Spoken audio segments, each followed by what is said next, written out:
G'day. Um,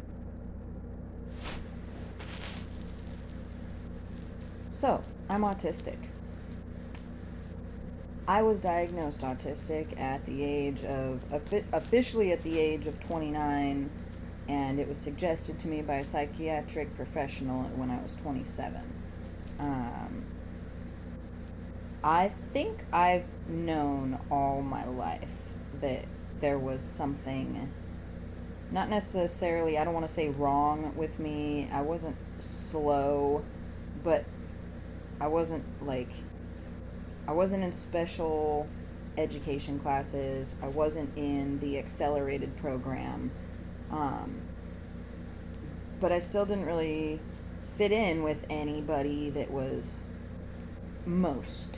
I didn't fit in with most. I didn't fit in with the savants. I didn't fit in with the most. And I didn't fit in with the slower, needing special attention kids.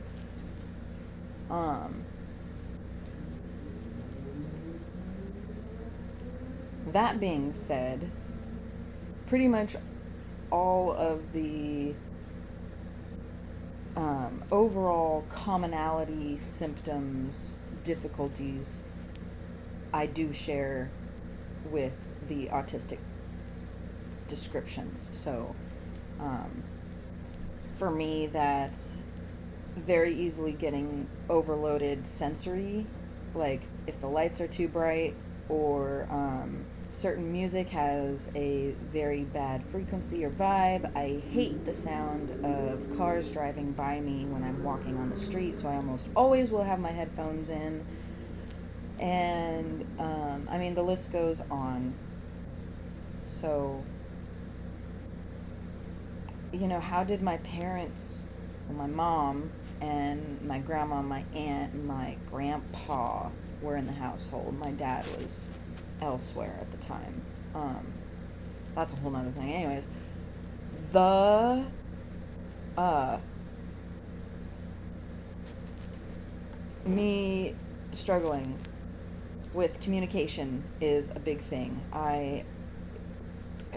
It took a lot of working with me to get my thoughts out. So when I was a little kid, like 9, 10, in the school counselor, whatever, she told me to start keeping a daily diary. And then I would read back the diary just to get that correlation of my thoughts being in a fluid line. And so I became a really good writer. I like poetry and stuff, but I spent a lot of time in my own head.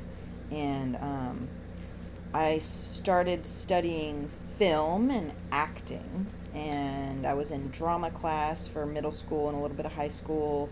So I was able to kind of act myself.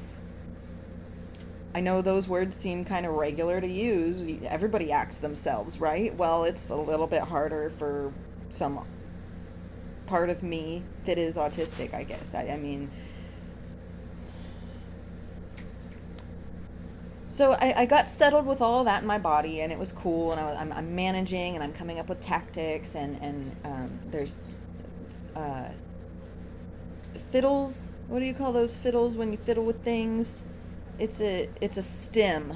There's ways for me to stim, and I've learned vocabulary words that have helped me. I've talked to people. I've gotten into contact with groups, and not everything is flowers. There's a lot of muckery going on. It's not necessarily, I'm going to say, not necessarily false information per se.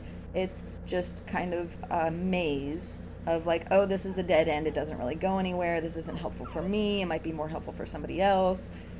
My dog's whining at my quail, in case you're wondering what the background noise is. So after I got settled with the acceptance that I am autistic, I mean I mean, I didn't have to accept it. I do accept myself. No, that was a huge weight off of my shoulders. I was trying to force myself to fit into society the way that they believed I should fit in, and that is completely detrimental to mental health. That's the important thing I wanted to say. Don't let society tell you how you need to live. Fight it. Fight for your right to party. No, I mean, really though.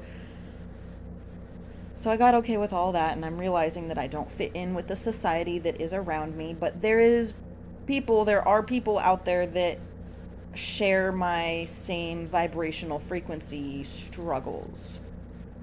Then I had to ask myself, like, everybody gets into what they believe and their belief systems and how society has crammed shit down our throat, excuse my French.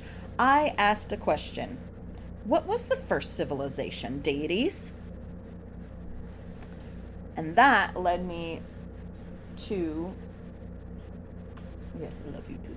That led me to a huge Pandora's box, a big rabbit hole. I will not go into that in this video. Just know for sure that everything is light. The universe operates on frequency, energy, and form.